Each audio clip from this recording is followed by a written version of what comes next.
दुर्गा सप्तशती 12वां अध्याय। इस अध्याय के अंतर्गत हम जानेंगे कि राक्षसों और दैत्यों का संहार कर देवी माँ कैसे जगत और देवताओं की रक्षा करती हैं।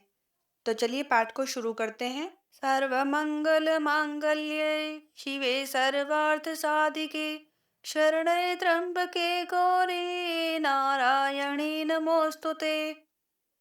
देवी बोली, जो पुरुष एकाग्र होकर इन स्तोत्रों से नित्य मेरी स्तुति करेगा, उनकी सभी बाधाएं मैं निशन से नाश कर दूंगी। और जो मधुकैटभ का नाश, महिषासुर का घात एवं शुंभ निशुंभ इन दोनों का वध आदि का कीर्तन करेंगे, और जो एकाग्र होकर अष्टमी, चतुर्दशी, नवमी तिथियों में मेरी भक्ति पूर्वक मेरे इन उत्तम चरित्रों का महात्म सुनेंगे, उन्हें किसी भी प्रकार का अनिष्ट स्पर्श नहीं कर सकेगा।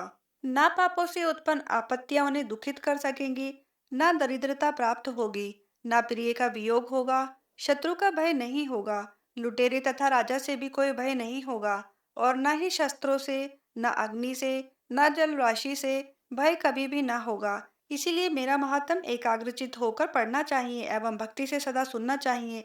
मेरा चरित्र परम मंगलदायक है। महामारी से उत्पन्न सभी उपद्रवों को तथा तीनों पापों को मेरा महात्म शांत कर देता है। मेरे जिस मंदिर में यह महात्म पढ़ा जा रहा हो, उस स्थान का मैं कभी भी त्याग नहीं करती। वहाँ मेरा सदा सन्निधान रहता है। बलिदान, पूजा, अग्निहोत्र एवं महोत्सव में मेरे इन सारे चरित्र का पाठ करें और श्रवण करें। इस प्रकार विधि जानकर अथवा बिना जाने बलि, पूजा, हवन आदि जो कुछ भी करेगा उसे मैं प्रीतिपूर्वक ग्रहण कर लेती हूँ। शरद काल में मेरी वार्षिक महापूजा की जाती है।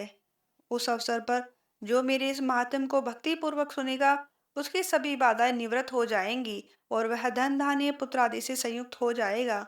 मेरी उस पर कृपा होगी, इसमें संशय नहीं है।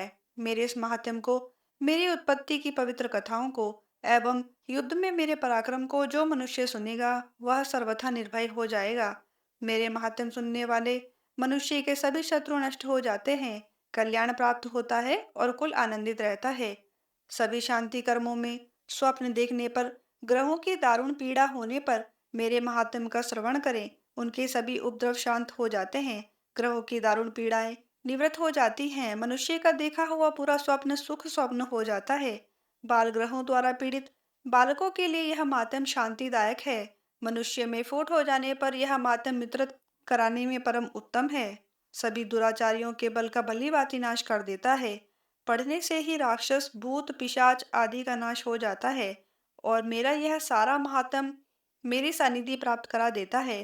पुष्प, अर्घ्य, दीप, धूप, गंध तथा उत्तम दीपों द्वारा मेरे पूजन से, ब्राह्मणों को भोजन कराने से, होम से, प्रतिदिन के अभिषेक से और भी अनेक प्रकार के भोगों से, दान से, वर्ष भर जो मेरे अर्पण करके आराधना करते हैं, इससे जो मुझे प्रसन्नता होती है, वही प्रसन्नता मेरे इस महात्म के एक बार सुनने से हो जाती है। इसे सुनते ही सब पाप नष्ट हो जाते हैं, फिर आरोग्य प्राप्त हो जाता है। मेरी उत्पत्तियों का कीर्तन तो सभी भूतों से रक्षा करता है। युद्ध में वर्णित मेरा जो चरित्र दुष्ट दैत्यों के नाश करने वाला है, उसके श्रवण करने से मनुष्य को बैरियों से किसी भी प्रकार का भय नहीं रहता। हे देवतागण, तुम लोगों ने जो मेरी स्तुतियां की हैं एवं ब्रह्म ऋषियों ने जो की हैं और ब्रह्मा जी ने जो की हैं, वे सभी मंगलमयी बुद्धि देती हैं।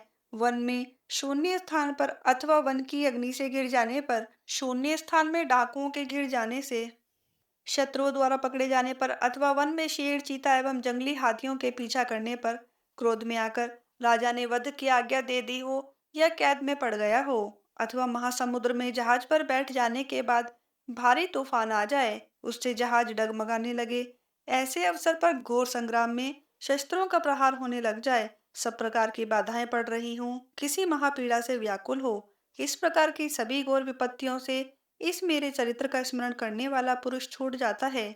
मेरे प्रभाव से शेर आदि हिंसक पशु, डाकू तथा शत्रु मेरे चरित्र के स्मरण करने वाले पुरुष से सभी दूर भाग जाते हैं।